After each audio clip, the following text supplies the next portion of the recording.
Welcome to a series of talks about information systems and the effect that it has on organizations and especially our daily lives. We're going to look at information systems and how it can be applied and how it's actually used in various contexts. And as we go through with the discussion, we're going to learn about various systems that's available and how people interact and use these systems and especially information. So let's start off our discussion by just getting an idea of what we're going to look at. It's important to realize that nowadays, every individual, any company, all organizations, governments, etc., need to manage the information and how they use that information. We very often hear about companies that have lost information due to attacks or viruses, and that they devastated, that they have trouble gaining momentum again and then making money. So information and information systems in particular has gained a lot of importance in our daily lives. So what are we going to look at? We're going to look at various types of information systems, just the basics, and we're going to see where and why we're going to use each of these systems. We're going to look at some of the issues and challenges that should be overcome, especially in a global marketplace. We need to look at some of the benefits and problems and issues associated with information systems, the role that it plays within organizations. We're going to touch on perhaps where it fits into a value chain. We're going to look at change models, which talks about people adopting to information systems and that whole process. Are they scared of it? What are some of the issues, implications, etc.? We're also going to look at the global challenges that we face. It's important to realize that in today's world, we are actually conducting business or interactions with people around the country, around Africa, around the world. So all of these aspects will be looked at. Now let's start off by talking about first subtopic, information concepts. Very often people get confused with the basic terms of data, information and knowledge. We're going to address these, but before we do that, it's important that we realize that information has actually obtained a lot of value. If I tell you that in half an hour's time, I'm going to delete all your content on your cell phone, I can bet you that most of you won't be happy with me. The reason being, you're going to lose your photographs, your messages, your contacts, all that information. So just that shows you already that information has gained a lot of value and importance. Now more so with organizations. If a company loses, let's say for argument's sake, the list of products that they sell or the number of clients, their client details, they're going to be in very difficult situation and they might probably fail due to that. Now let's continue and talk about the three definitions. The first one we're going to touch on is data. Now data is any information that helps us to represent real world things. If I give you a number 021-959-1234. That is data. Currently we don't really know what it is. We can make assumptions. So that is a raw fact. That's something that I want to record. Now in this case that might represent a random telephone number. And now I've given a little more value to that. And that takes us to our next definition, information. Information can be categorized as facts that's organized in a certain way in order for them to have more value. For example, if I take your cell phone and I look at your contact list, your address book, I can get an indication of who the people are that you regularly like to contact.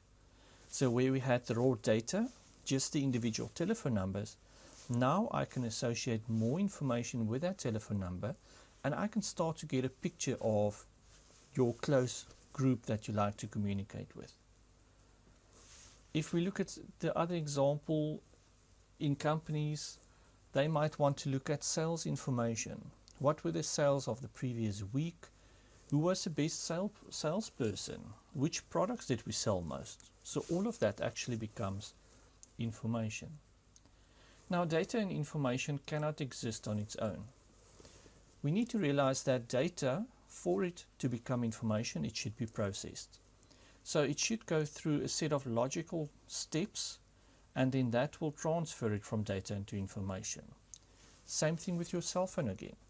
If you want to add a new contact, you're going to accept data from that person, and by typing it in your address book, your contact list, you are actually transferring or creating or setting it up to become information. Now, it's important to realize that information are usually there because it needs to achieve a goal or an outcome. Your contact list, the reason why you have it, you want to send messages to your friends, family, colleagues, or you want to go and make phone calls. So to summarize, there's the three things that we need to remember. Data should go through some sort of transformation to become information. When we give it a meaningful context, it becomes information. And then all information should have a purpose. Otherwise, it's going to be useless and you're not really going to use that information. Now, you may ask, what types of data can we find? Now, there's various types, and I'm going to tell you guys where we usually find these types of information. The first one is alphanumeric data. Now, these usually represent numbers, letters, and special characters. For example, if you type in a cell phone number, it's an alphanumeric data value that you're going to use. If you type in a surname and initials, same applies. Nowadays we work with emojis, smiley faces, sad faces.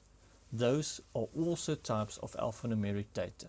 So that's different types of data that we can represent.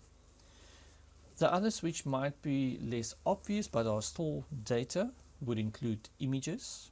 So if you have graphics, pictures, photographs, all those things. If it's just a photograph of a random person, we don't know who that is, it's data. If we take that same photograph and we say that is Susie, now it becomes information. We also find audio data, sounds, noises, tones.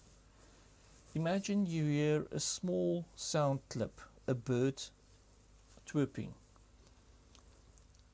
If you just hear the sound, you might not realize what it is, so that's data. But if we now go and say that particular sound represents an eagle, we've actually attached meaning to that, and then it becomes information. If we look at a video, videos usually consist of moving images or pictures. If you think about animations, so it's a series of still images that are placed next to each other, that's played one after another, and that actually creates the actual video for you. Now, the next thing that we need to talk about is knowledge. So we've gone from data, we've processed it to turn it into information, and now if we start to use our information effectively, we're going to work with knowledge. So let's look at the definition. It can be defined as the awareness and understanding of information and the ways in which it can be made useful to support various tasks. So typically, if you're in a company and your boss asks you, they want to know the sales information for the last year in order to determine who the best salesperson is.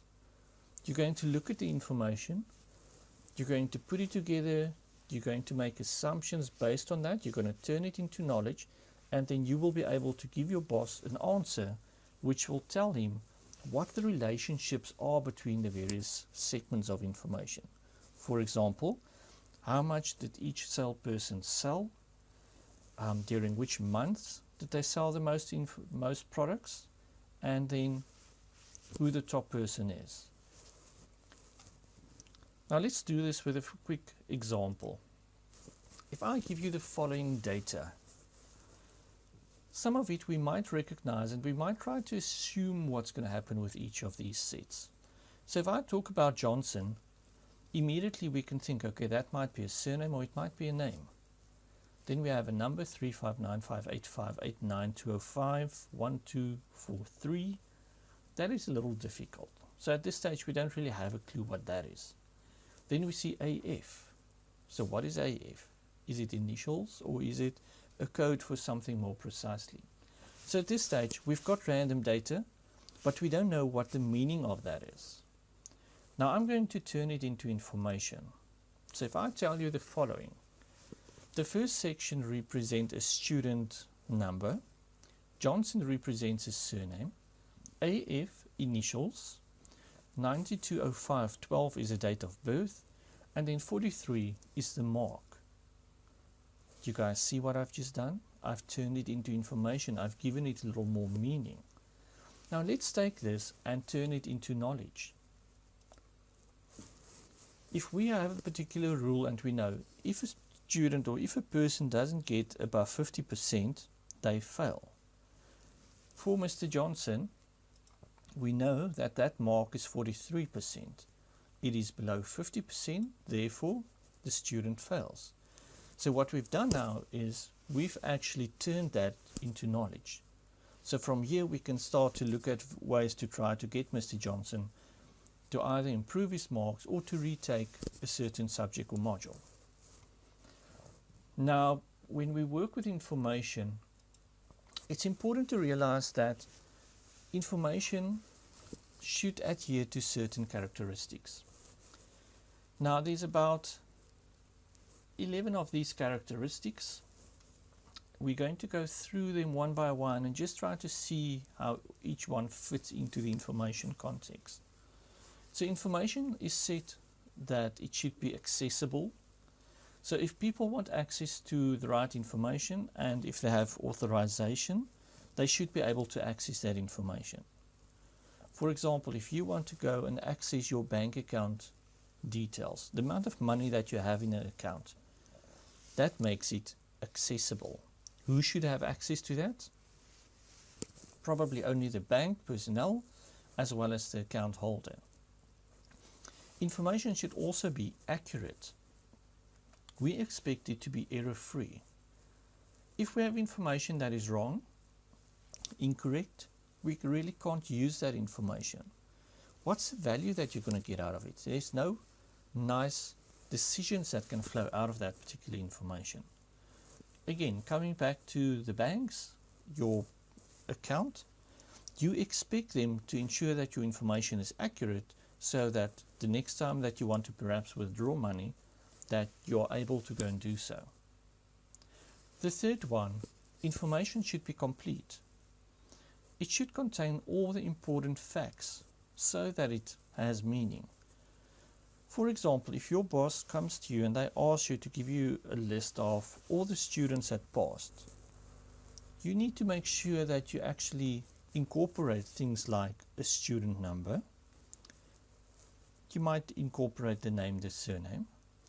You might need to incorporate the modules or the subjects, and very importantly, you need to incorporate the marks. If you leave, let's say, the marks and the modules out, that information doesn't have value because it's incomplete. The fourth one, information should be economical. Information shouldn't be too expensive to create. We hear about various situations where people go and they create systems and it takes them hundreds of thousands of rands, work hours, personnel, training, just in order to go and change the systems and to add new information. Typically, we need to ensure that information is as cheap as possible to recreate or to put into a system for that system to be feasible. The last one on this slide, information should be flexible. Can we use it in various ways? Now, typically, if you think about companies, whenever they have information, let's say for argument's sake brochure information, you can get it in print format. Some of the people put it in websites. They put it in other marketing material. They send it as part of SMSs, text messages. So in that case, they ensure that it's more flexible, that it can be used in multiple environments. Now, I'm going to come back to the example at the bottom after we finish the next list. The next series of characteristics that we need to look at, it should be relevant. Again, If you ask for information and they give you unnecessary information, there's no real purpose, there's no intention for you to use that information. So we need to ensure that that information that was requested is actually the information that will help you in order to get to a conclusion or to achieve a specific goal. It should be reliable. People should trust it. Again, if we talk about, let's say, bank information, every time you go there, you expect them to know your latest values or amounts that is saved in your account. So how much money do you actually have in your account? It should be secure. A lot of information that we do encounter nowadays are privileged information, and we need to make sure as individuals and as companies that we need to safekeep all of this information. We actually nowadays in South Africa have the POPI Act, the Privacy of Personal Information Act, which expects you to go and protect personal information. Information should also be simple. As soon as information becomes too complex, people tend not to use that information or try to bypass the way in which they use information. So we need to avoid those situations. It should be timely. For example, if you ask people what's the weather going to be like for the next week, you don't want them telling you the weather of 2 weeks ago, because what's the purpose of that? You need to plan for the week ahead. So ensure the timeliness of information. And then the very last one, information should be verifiable. If I go to my information and I need to check the validity of that information, can I actually go and do so? Can I account for all the information, all the changes that were made? So it should be able to be verified. Now I'm going to ask you, if we look at the following characteristics and we apply it to an identity number, do they actually adhere to that? So let's look at the previous slide again. Accessibility. That identity number will only be accessible to companies and people that actually wants to use it. Is it accurate? Your identity number is actually very unique, and the combination of numbers contained in there ensure that if somebody makes a mistake, that number by most systems would not be accepted. So it ensures the accuracy. Is it complete? If you go and you say, I want to get the date of birth of a person, you go to Home Affairs and you give an ID number, you need to give the complete ID number for them to identify that particular individual. Is it economical? How much does it cost to go and create that? Now initially you might think for the Department of Home Affairs it's very expensive because they need to issue the ID books and cards, they need to have their own systems, people need to pay to get those. So initially it might be a little expensive. But now compare it to, let's say, the post office that also uses that ID number. They haven't spent anything on that. They just ask you for your identification, scan it, type it in, and they start to use it. So for them it becomes economical. Is it flexible? It is. We can use it in various contexts. You can use it in companies. Many companies nowadays, especially banking, medical aid schemes, post office, etc., work with the identity number in order to go and identify you. Is it relevant? In most cases, yes, because it indicates or it allows them to link you up with that particular information. Is it reliable? Again, yes. Your identity number is unique, it can be verified, and it will indicate or show who you are. Is it secure? Again, the answer is yes, because only you have that particular ID number, and people generally can't reuse that.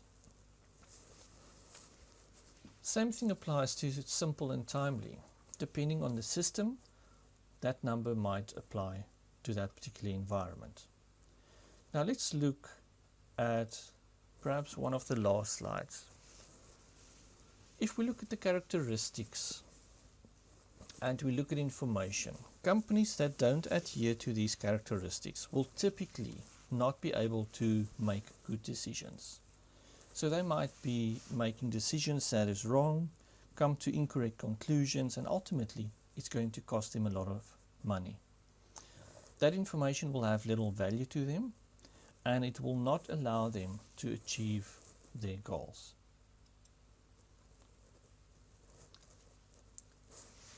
At this stage, this is where we're going to conclude the information concepts. In the next section, we're going to continue to talk about what is a system. So how can we use the information, the data, the knowledge, and apply it to systems. So we'll continue with the next section shortly.